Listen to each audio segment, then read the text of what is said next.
Super Mario 35 came out. Yeah. It's all right. It's interesting. It's cool. I think it's really neat. I also understand why they might say, come March, we're shutting this thing down. Sure. Yes. I think it's more interesting than it is fun. Yeah. Okay. Yes. Tetris 99, it is not. I'm going to say. Yeah. Okay. Totally. I think Tetris 99, they like really stumbled into something. Tetris 99 really plays into the chaotic nature of Tetris in a really interesting way. Tetris is unpredictable, right? Tetris is all about kind of like dealing with what gets thrown at you, whether it be the blocks you're getting or the junk that's getting thrown at you.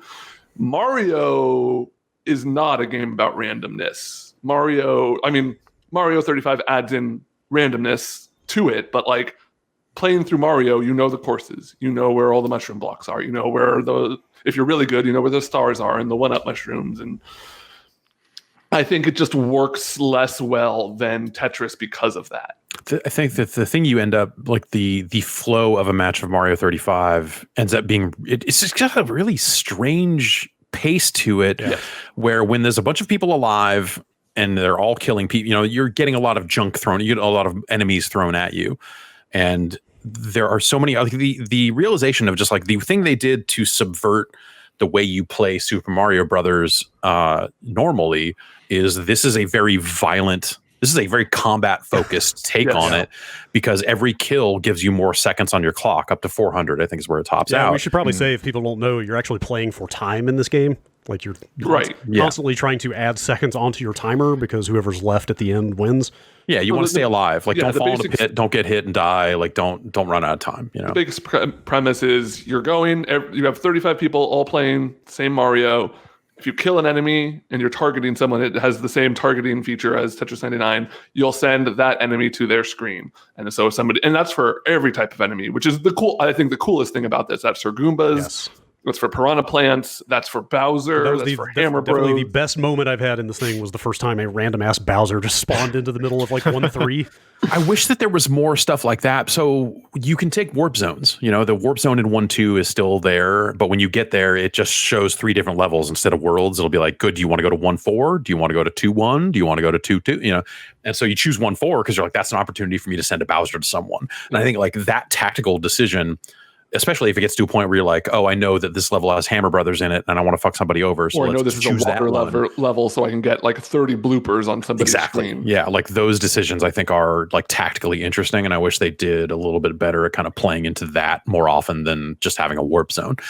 But then so you get to the back third or the back, whatever. 10-ish. You get down to like the last 8 people, the last 5 people, whatever it is. I think you'll get to a point where the timer speeds up, the timer will turn red, and I think it starts ticking down faster. But also because there are fewer players, there are fewer kills happening, so there's fewer junk enemies on your screen to fill up your time. Like when you get to like the bottom, so when I get to like the bottom 3 of that game, it feels like it empties out. Really? And suddenly it's the opposite experience where for me, all those games have been fucking forever. Yes, where you get to a point where like it's just like, okay, we're just playing Mario Brothers now, and occasionally there's an extra enemy because everyone is kind of killing the same enemies, but all the junk from when there were a ton of people alive, that's all gone. That's all dealt with. No, because that gets spread into it gets condensed into the top 3, and then you have just because every time I've died in the top 3, it's been because there's like 4 Hammer Bros, 2 Bowser, 3 bloopers, 10 Goombas, and like 6 Koopas, all within like a small stretch of time. Unless you walk past it. Yes. Some of that's going to depend on who's targeting whom, though. Like you might just happen to be the one person not getting targeted in that last phase. But like I've spectated matches near the end and stuff like that too, and it always seems too thin out. Because like if you're playing that game like seemingly properly, at least like how I've had the most success, you are shooting fireballs at every single thing in your path. Yeah. And you are just kind of walking slowly through the level, just murdering everything to send it back, to make sure you have as much time as possible. Until the time slows down, you're really not. If you're pretty good, if you're like competent to pretty good at Mario, you can pretty easily make it to that top 10 at a you don't have to rush. Like there's not, the time pressure isn't super bad. I usually have max time until it's like fireballs give you less time than jumping on an enemy to kill it would, but it doesn't matter because there's so much that you're just going to be at 400 through most of the middle of that game. And then when it thins out, you're kind of going in with like enough coins to hit the question mark block, like do the roulette thing, like probably 3 to 5 times, and 400 seconds, like the maximum amount of time. So it just becomes this like it actually is a grind. I think the end of that game is a grind in kind of a negative way. I think it was. I wish that there was the last 3 to 5 people to get eliminated. The time that takes is like 3 times the length of the other 33 people. It needs different types of pressure. It needs like hey, this random thing happened and now everyone's fucked. It needs something. Bowser Storm, else. like a bunch of Bowser totally or something. There needs to be like one more thing for sometime around the end game instead of just like, well, the enemies have thinned out and now everyone's time is expiring. So then it becomes almost like a run as fast as you can to try to get the kills and try to find the, whether it's stars or, or fire flowers that'll give you more time or stuff like that. Like I don't think I like the flow of it as much as I wish I did. Or like I look at it and it seems like, man, if they had done a little bit more to it, it could have been a lot better. I think actually that fan game, Super Mario Royale, is a better, which has been long since been shut down. So, I'm just kind of comparing it to a memory here, but I remember that seeming like a more interesting take on multiplayer Mario than this is, where you're seeing all the ghosts on screen and all that other stuff. And I think like only one player is even getting a power up and it's more of a race, and it was kind of fascinating. I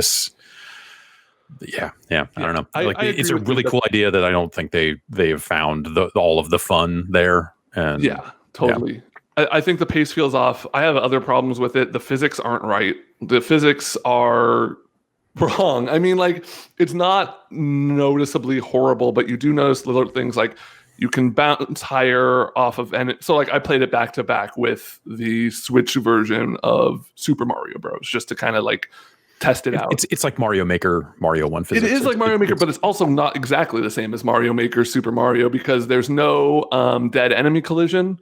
So like normally, if you jump on a Goomba, there's still a little tiny Goomba hitbox and enemies will hit that and turn around. That doesn't happen. You can jump way higher off of an enemy than you can in normal Super Mario Bros. Like, that's fine. I can adjust to that. My bigger problem is the level selection, the levels themselves, really. Because like when you start out, you have to play 1-1 and 1-2 like 30 times. I've played one, like it gives you a little count of how many times you've cleared each level. It's like 1-1, 70, 1-2, 68. Like you're just playing because as you play and as you level up, you get the option to pick more starting levels to choose from. Like you can go all the way up to, 8-4 theoretically. But for like your first dozen games, you're just really playing those first few levels. And the issue is like, if you don't know where the 1-up mushroom in those levels are, you're going to have a bad time. If you don't know where the star is in those levels, and like people who really love Mario know all that shit.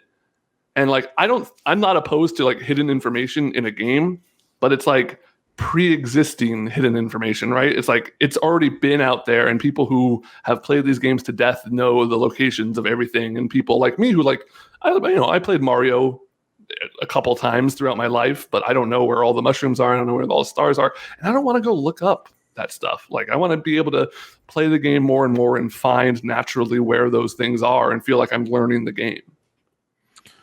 Yeah, I think there's like, I know World 1 really well. And then you get out of World 1 and, like I will always using warp zones and skipping most of that game and all that other stuff. So when you get into like World 2 and 3 and stuff, I'm a little more like, oh, right. Yeah, I guess like, And it's got a practice mode. You can go in there and practice the levels if you want. But there's something also about the idea of like, I'm going to practice Super Mario Brothers 1 levels in this weird time limited thing of just like, but they did at least put that in there if you want to jump around and try to find everything. I